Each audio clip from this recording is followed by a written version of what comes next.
Hello you guys, welcome back to the channel. My name is Javier and today I have a huge announcement. I'm very excited because I did get a brand new camera. Maybe something that you weren't expecting or I wasn't really expecting anyways, but I'm super excited to try out something new. I never had to upgrade really when it came to different events or for different events, but I did want to upgrade because the camera that I'm currently filming on right now, I've had it for about 7 years. I did make the switch. I've had and used Canon for a very long time, and I made the switch over to Sony because I've heard so many great things about Sony cameras. In my opinion, I think this is how I see it. Canon is good when it comes to color science. Sony is good when it comes to very vibrant and sharp imaging. I do like both. I recommend both. Doesn't matter which one you start off with, they're great cameras. I don't have pros or cons between them both. Of course, there's some pros and cons. I can't say there's not, but they're both great cameras, and I do recommend getting either one of them if you are starting off to become a photographer or videographer. But in my opinion, when it comes to photography, I see it in so many different ways, in so many different aspects, but in my opinion, this is how I see it. Canon is great for photos and Sony is great for video.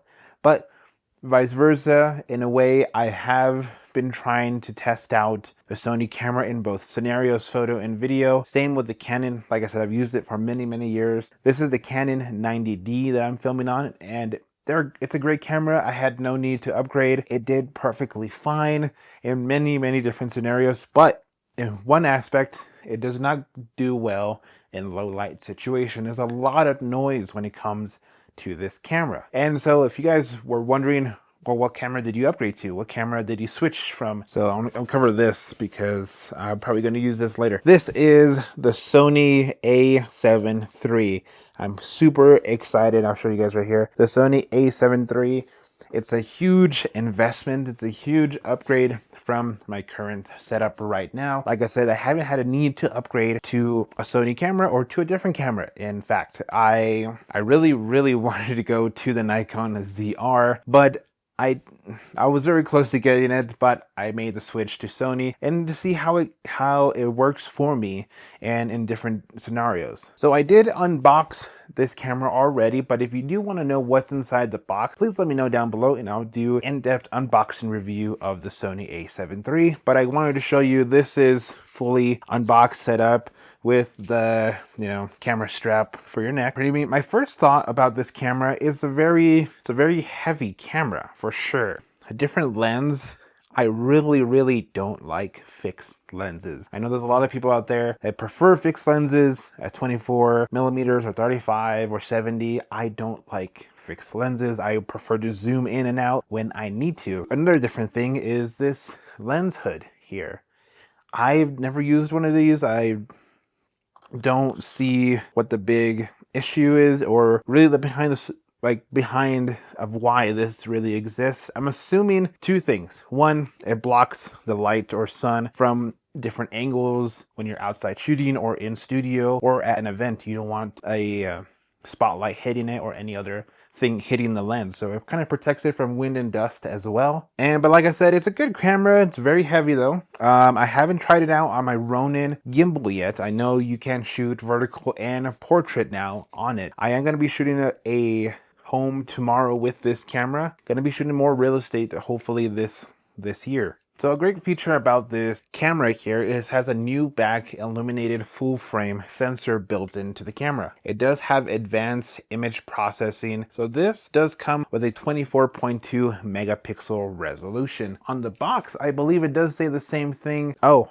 my bad. So it does come with a 35 millimeter full frame sensor with a 24.2 megapixels built in. On Sony's website, it does say it's very good with rich, and so this camera does have fine highlight and a shadow detail when it comes to low light situation. I haven't yet tested it out yet. I do want to test it out. My friend, she does play violin in low light situations, so hopefully this camera does very well in low light situations. That is my goal when it comes to these events, or when it comes to her events actually, because this Canon does not do well in low light situation. Maybe because I'm on the wrong lens type, or I do need to change this lens for it to work in low light situations. But hopefully this would work as well. This is a 28 to 70 millimeter lens built in, so it does have nice skin tones into it too. So shoots very high resolution photos, and I do recommend getting it. Compared to the Canon and the Sony, so Sony does win in this scenario. So I haven't noticed this yet, and I haven't shot many video. I will be shooting a video tomorrow at this home for real estate, but I'll be using my gimbal for image stabilization. But built into the camera, it does have a 5-axis image stabilization for handheld freedom. So if you don't have a gimbal,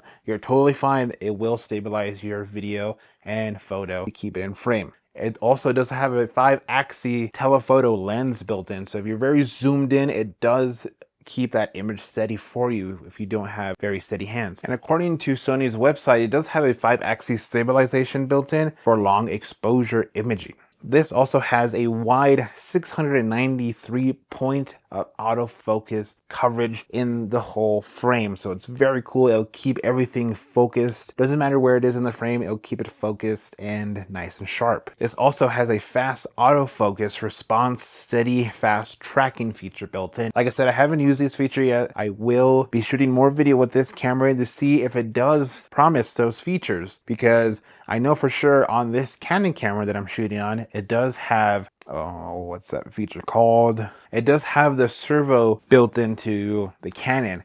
But like I said, I haven't found a feature yet or a setting for it to continuously focus and keep the subject in frame. If you guys know where to go in the settings, please let me know. Like I said, I'm new to this camera and I would love to give more better information on this camera to you guys. This goes up to 10 frames per second burst mode with autofocus. So that's insane. I have used it with the Canon. I haven't used it yet with the Sony. I believe I did actually use it 2 days ago, but it does shoot very, very fast, and it does keep the subject in frame, which is insane. The good thing about this too, if you are into wildlife photography, this has a silent mode built in. So if you're out and about with animals that easily get spooked, you can turn off the shutter sound that it gives off. So it does also have eye autofocus built into it. So it does keep the person and the eye in frame at all time. And you could set up to, I believe, 5 different people in the settings. So if they come into frame, it'll automatically focus on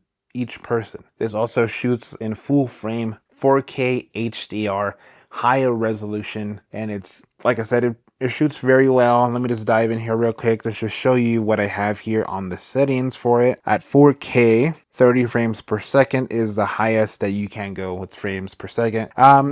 It shoots pretty well. I wish this shoots 4K 60, but that's totally fine. 4K 30 is good for YouTube video and social media content when it comes to, if you want to shoot a commercial or kind of like an unboxing video, 30 frames per second or even 24 frames per second works very well when it comes to YouTube and other social media platforms. So the battery life on this, I currently am at 50% since the last time I used it about 2 days ago at full 100%. The high battery performance on this is up to 710 shots per charge. I haven't yet tested out how long the battery life will last when you continuously shooting film or just filming continuously. Yeah.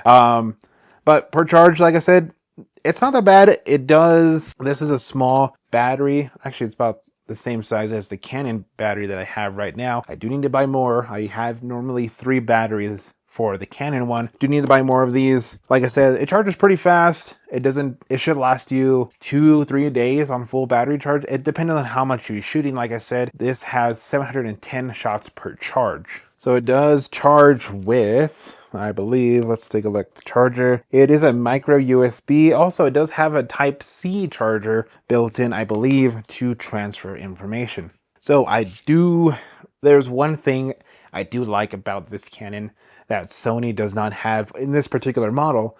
I believe in other models, I think they have it, is the screen on the back. So you can't tilt it or flip it forward. So if you're vlogging, you can't flip the screen over, unfortunately. So the only thing you can do, I'll show you, is just tilt the screen down or tilt the screen up for easy viewing access onto it, which is okay. It's not bad if you're shooting like way up high or way down low. You can tilt it pretty high up, but that's what I do miss and love about the Canon cameras. The one thing I do love and will test out, I haven't yet tested out this because I'm kind of scared and nervous to test it out, is the dual slot here on the side of the camera. Now you can put up to 2 SD cards at a time. So the one thing I don't like about this, and I do love the dual slots, great, perfect, I get to slide 2 SD cards in, but when it comes to recording video, you can only use these guys to shoot video. You cannot use the mini SD cards to shoot video. It does work when you're shooting photo, but it does not work when you're shooting video. It does prompt you on the screen saying that you do have to switch the SD card to a proper SD card like one of these guys here. It will not shoot it on a mini SD card. If you guys know a way to kind of bypass that, or is there something in the settings that I don't know for it to work with mini SD cards, please let me know. So that is the main features, like I said, in this video of the Sony camera. I do love it. It's great so far. Like I said, I'll be shooting a real estate home tomorrow, so I'm very excited about that. I will show you guys behind the scenes of that. I'll be shooting on the Insta360 camera. I don't know where it is at the moment, but I do shoot it on a 360 that I do put here on my chest to show you guys the behind the scenes of that content. I want to show you guys before I leave, before I end this video, I do want to show you the difference between video quality. So all this is shot currently on the Canon 90D, and I'll switch over to the Sony camera real quick. Alrighty guys, so this is the view of the Sony a7 III. I do want to end this video shooting on this camera. Like I said, pretty good quality, I think. Honestly, like I said, I can't see myself really. I would have to buy a different monitor just to see myself if I'm in frame. I had to adjust that a couple of times just to put myself in frame. Like I said, my experience with the Sony camera so far is great. It's a good camera. I do recommend it 100%. This video is not sponsored in any way. I did buy and have all this equipment I bought myself. If a company does want to sponsor, I don't mind. Anyways, all right, well, that is it, you guys. Thank you guys so much for watching. I really do appreciate you joining. If you guys did enjoy this video, please hit that like button down below. Subscribe if you haven't yet already to see more content and product reviews and BTS videos in the near future. And I'll see you guys in the next video. Peace.